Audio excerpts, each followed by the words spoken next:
시작이 있으면 끝이 있습니다. 세상에 존재하는 것 중 끝이 없는 것은 없어요.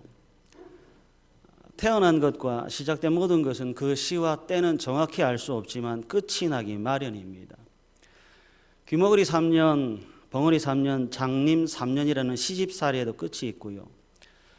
영원할 것만 같은 군 복무 기간도 결국 끝이 옵니다. 우리는 인생은 결국 끝을 향해 달려가고 있어요. 그리고 여러분, 그 끝에는 항상 평가가 있습니다. 히브리서 9장 27절, 한 번 죽는 것은 사람에게 정해진 것이요 그 후에는 심판이 있다고 말씀합니다. 저도 끝을 향해 달려가고 있고 여러분들도 끝을 향해 달려가고 있습니다. 그래서 여러분, 오늘 지금 준비해야 됩니다. 지금은 즐기라고 하나님께서 준 시간이 아니고 오늘은 내 마음대로 살라고 준 시간이 아니라 평가를 기다리기 위하여 준비해야 하기 때문에 주신 시간입니다. 오늘 우리가 읽었던 성경의 내용도 끝의 이야기입니다. 15절 보실래요?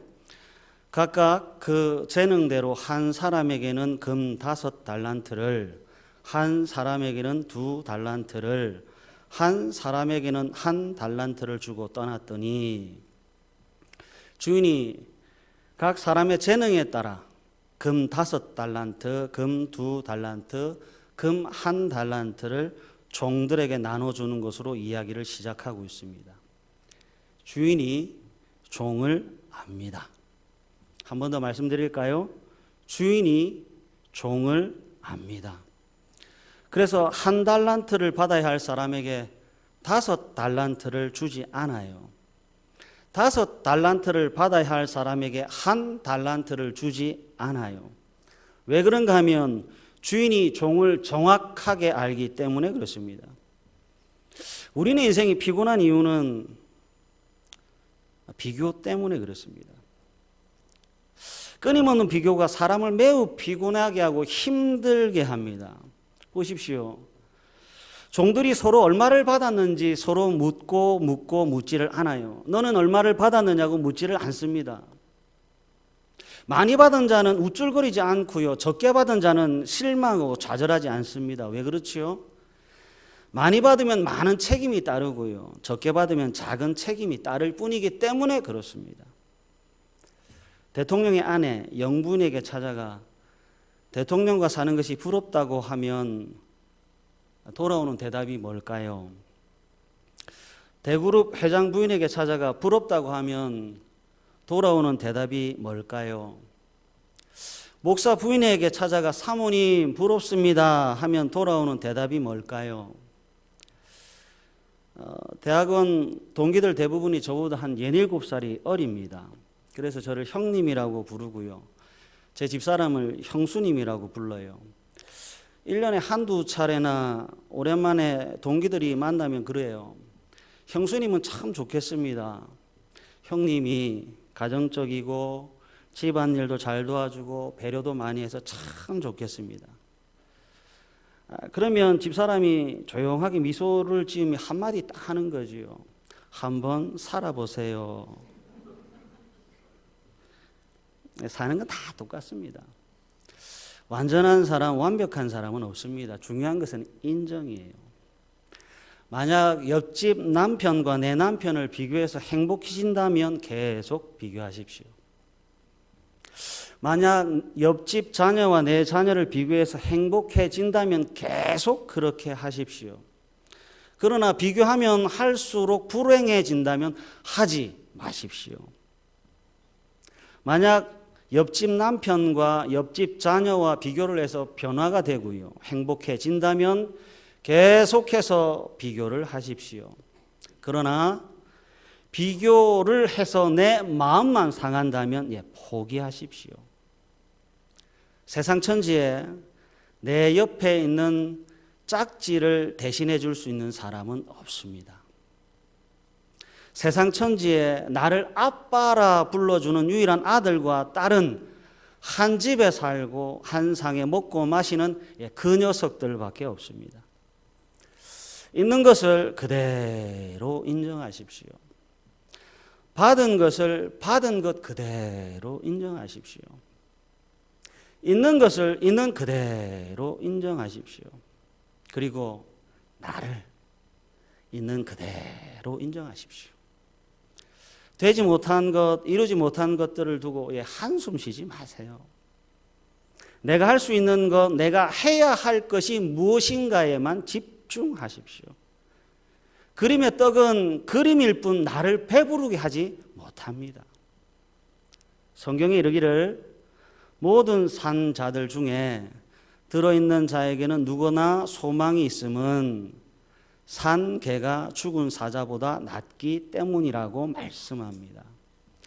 산 개가 죽은 사자보다 낫습니다. 죽은 것은 위험도 품위도 경계할 것도 두려워할 것도 불효할 것도 없습니다.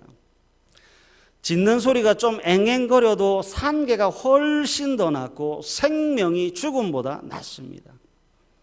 그림의 떡보다 내 손에 있는 배부르게 할 수 있는 보리개떡이 훨씬 더 좋습니다. 죽은 사자를 부러워하는 것처럼 어리석은 것이 비교하는 겁니다. 비교 그만하시고 받은 것 인정하십시오. 아무도 아멘 안 하시네요. 비교 그만하시고요. 받은 것 인정하십시오. 중요한 것은 여러분 얼마를 받았느냐가 아니에요. 5을 받았느냐, 2를 받았느냐, 1를 받았느냐가 아니라는 말입니다. 정말 중요한 것은 5과 2과 1라고 하는 받은 숫자에 있는 것이 아니라 받은 것을 어디에, 받은 것을 어떻게 사용했는가에 있습니다. 한 번 더요. 정말 중요한 것은 얼마를 받았느냐가 아니라 받은 것을 어디에, 받은 것을 어떻게 사용했는가에 있습니다. 우리 16절부터 18절 말씀을 한번 볼까요? 다 같이 읽겠습니다. 시작. 5 달란트 받은 자는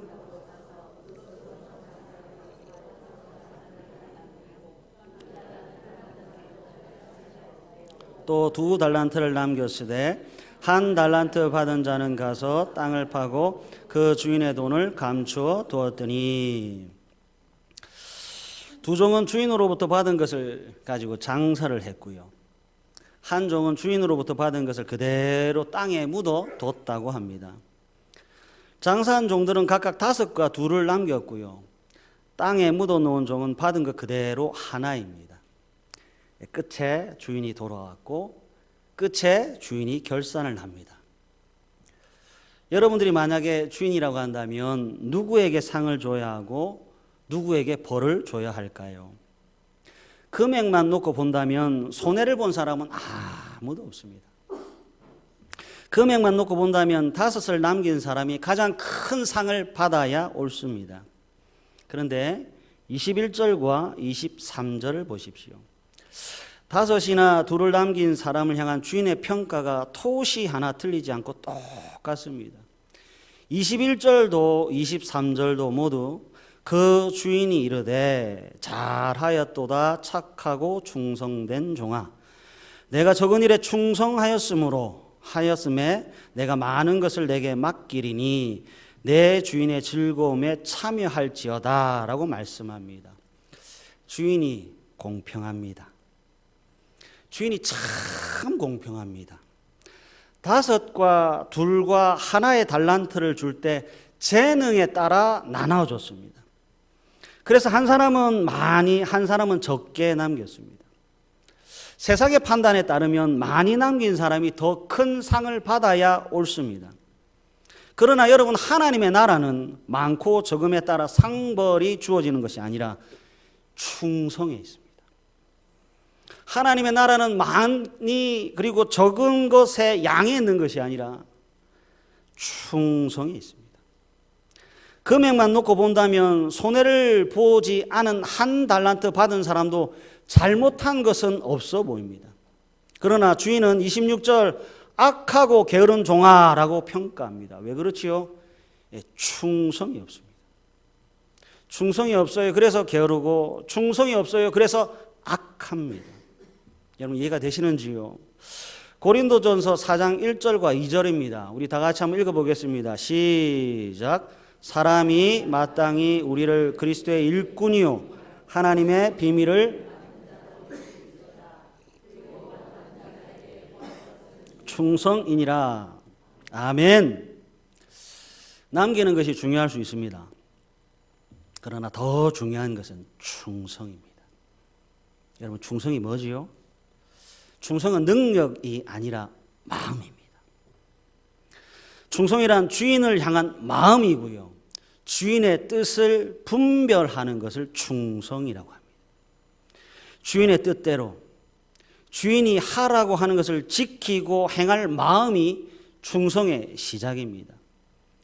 한 달란트를 받아서 땅 속에 묻어뒀다는 말은 주인과 나는 아무런 상관이 관계가 없다는 뜻입니다. 나는 당신의 말을 따르기도 싫고 듣기도 싫고 하기도 싫습니다. 그래서 땅에 묻어둔 거예요. 여러분, 재차 강조합니다. 얼마를 받았는가가 중요한 것이 아니라 충성입니다. 5을 받았습니까? 충성입니다. 2를 받았습니까? 충성입니다. 1를 받았습니까? 충성입니다. 어떻게 하면 주인의 마음을 시원하게 할까? 어떻게 하면 주인의 마음을 시원하게 할까? 사람들에게 좋게 하랴? 하나님께 좋게 하랴? 사람들에게 좋게 하랴? 하나님께 좋게 하랴? 그래서 고민하는 겁니다. 받은 것을 어디에, 받은 것을 어떻게 사용할까를 고민하는 겁니다. 주인의 마음을 시원하게 하는 사람이 여러분 종이라면 하나님의 마음을 시원하게 하는 것이 성도입니다. 주인에게 충성하는 것이 종이라면 하나님의 말씀, 하나님의 뜻대로 충성하는 사람이 성도입니다. 오늘 본문 23절을 다시 한번 보실래요? 그 주인이 이르되 잘하였도다 착하고 충성된 종아. 그리고 그 다음에 뭐라고 되어 있는지 다 같이 한번 읽어보겠습니다. 시작. 내가 적은 일에 충성하였음에. 아멘. 여러분, 주인이 종에게, 하나님께서 성도에게 요구하시는 것은 대단히 큰 것의 성취가 아니라 적은 것의 충성입니다. 큰 일이 아니에요. 대단한 일 아니에요. 적은 일입니다. 여러분, 적은 일이란 마음이 있으면 누구나 할 수 있어요. 여러분, 적은 일이란 마땅히 해야 할 일을 가리키는 거지요. 그러니까 충성은 여러분 능력의 문제가 아니라 여기 마음의 문제입니다. 사랑의 문제입니다. 주인이 종에게 요구하고 있는 것은 마음이 있으면 누구나 할 수 있는 것. 주인이 종에게 요구하는 것은 마음이 있으면 누구나 할 수 있는 것을 했느냐 하지 않았느냐, 마땅히 해야 할 것을 했느냐 하지 않았느냐에 있습니다. 오늘 본문 뒤에 이어지는 마태복음 25장 34절에서부터 46절의 내용을 읽어보십시오. 양과 염소가 나뉩니다. 오른편과 왼편이 나뉩니다. 상과 벌이 나뉩니다. 그 나눈 곳에 상 받을 자에게 말씀을 하세요. 그 말씀이 34절에서부터 36절인데요. 다 같이 한번 읽어볼까요? 시작. 그때에 임금이 그 오른편에 있는 자들에게 이르시되 내 아버지께 복 받을 자들이여 나와 창세로부터 너희를 위하여 예비된 나라를 상속받으라. 내가 줄일 때에 너희가 먹을 것을 주었고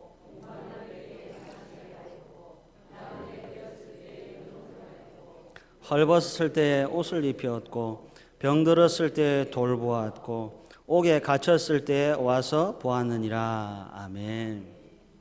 상 받을 자들, 복 받을 자들의 일들을 면면히 한번 보십시오. 줄일 때에 먹을 것을 주는 것, 목마를 때 마시게 하는 것, 여러분 나그네를 영접하는 것, 헐벗었을 때 옷을 입히는 것, 병들었을 때 돌아보는 것, 옥에 갇혔을 때 와서 보는 것이 전부입니다. 이 상 받을 것과 복 받을 것 중에 이 중에 내 살을 깎고 내 피를 흘려야 하는 굉장히 특별한 일, 어려운 일이 있습니까? 없는 것을 입으로 만들어내는 것이 아니라 있는 것을 주는 거예요. 주는데 모두가 해야 할 일이고 사람이라면 마땅히 해야 할 것들이 전부입니다. 그러니까 충성이라고 하는 것은 여러분 마음의 문제이지 능력과 시간이 아니에요. 하나님이 우리에게 요구하시는 것은 큰 능력의 문제가 아니라 진짜 여기 마음입니다. 아버지의 마음을 품고 있느냐 하는 거지요. 주인을 향한 존경을 품고 있느냐 하는 거지요. 그러니까 이것은 내 능력과 시간의 문제가 아니라 하나님을 향한 마음의 문제입니다. 적은 거예요. 큰 것과 대단한 것이 아니에요. 내 살을 꺾고 내 뼈를 꺾는 것 아니에요. 적은 거예요. 여러분 질문하겠습니다. 만약 배고픈 사람이 여러분들을 찾아왔다면 어떻게 하시겠습니까? 목마른 사람이 여러분들을 찾아왔다면 여러분 어떻게 하시겠습니까? 병든 사람이 여러분들을 찾아왔다면 여러분들은 어떻게 하시겠습니까? 여러분들이 길을 가고 있는데 누군가 쓰러져 있다면 어떻게 하시겠습니까? 그냥 가시겠어요? 모른 채 하시겠어요? 2010년 중국의 한 식당에서 70대 노인이 갑자기 쓰러졌습니다.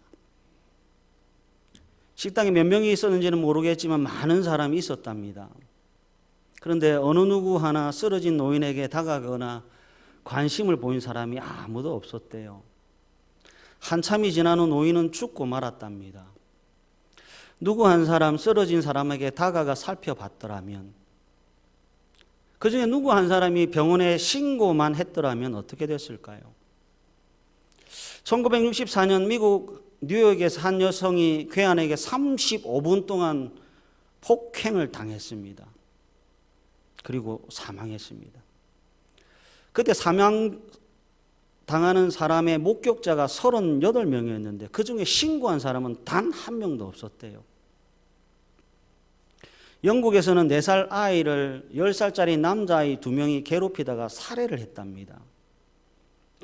괴롭히는 광경을 목격한 사람이 30여 명이나 됐다고 해요. 그런데 누구 하나 말리지 않고 그냥 다 지나쳤답니다. 강도 2명이 아니라 10살짜리 꼬맹이 2명이에요. 소리만 쳐도 괜찮았을 겁니다. 이놈들! 그러지 말라고 큰 소리만 쳤어도 괜찮았을 겁니다. 그런데 아무도 말리지 않았고 아무도 소리치지를 않았습니다. 그리고 4살 된 꼬맹이는 죽고 말았습니다. 나중에 물어봤어요. 왜 그냥 지나쳤습니까? 그랬더니 한결같이 하는 말이 다른 사람이 할 줄 알았대요. 내가 아니라도 다른 사람이 할 줄 알았대요. 내 일이 아니니까 누군가 하겠지 했대요. 그래서 생명이 죽음에 이르렀습니다. 만약 괴롭힘을 당하는 사람이 내 아들이었다면 그때도 다른 사람이 하겠지 했을까요? 만약 쓰러진 사람이 내 아버지였다면 그때도 내 일이 아니니까 했을까요? 폭행당하고 있는 사람이 내 여동생이거나 내 아내였다면 그때도 외면하고 내 갈 길을 갔을까요? 세상이 악해지고 세상이 잔인해진 이유는 마땅히 해야 할 일과 누구나 할 수 있는 일을 하지 않아서 그렇습니다. 세상이 악해지고 세상이 잔인해지는 이유는요, 누군가가 크고 대단한 일을 하지 못해서가 아니라 지극히 작은 일을 하지 않았기 때문에 그렇습니다. 손이 없어서가 아니에요. 충성하고자 하는 마음이 없어서 그래요. 눈이 없어서가 아니에요. 충성하고자 하는 마음이 없어서 그래요. 마음이 없어요. 충성하고자 하는 마음이 없어요. 살리고자 하는 마음이 없어요. 사랑하고자 하는 마음이 없어요. 하나님께서 우리에게 요구하시는 것은 여러분 큰일 아니에요. 마음이에요. 쓰러진 노인이 죽은 것은 의사가 없어서가 아니에요. 폭행당한 여자가 괴롭힘을 당해 죽은 아이에게 경찰이 없어서가 아니에요. 관심과 사랑을 받지 못했기 때문이에요. 하나님께서 우리에게 요구하시는 것은 결코 힘들고 어려운 것 절대로 아닙니다. 적은 거예요. 누구나 할 수 있고 마땅히 해야 할 일입니다. 관심과 사랑입니다. 하고 계신가요?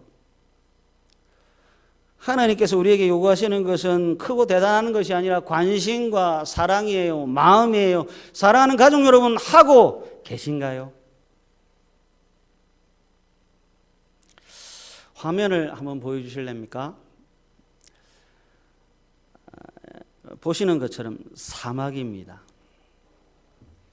칠레 북쪽에 위치한 아타카마라고 하는 사막인데요. 인류가 측정한 이래 한 번도 비가 내리지 않은 건조한 땅이라고 합니다. 그리고 다음 사진입니다. 꽃이 만발했습니다. 여러분 아름답지요? 첫 번째 사진이나 두 번째 사진이나 놀랍게도 같은 장소입니다. 2015년 기상이변으로 12시간 동안 폭우가 쏟아졌다고 해요. 그리고 사막에 꽃이 피었습니다.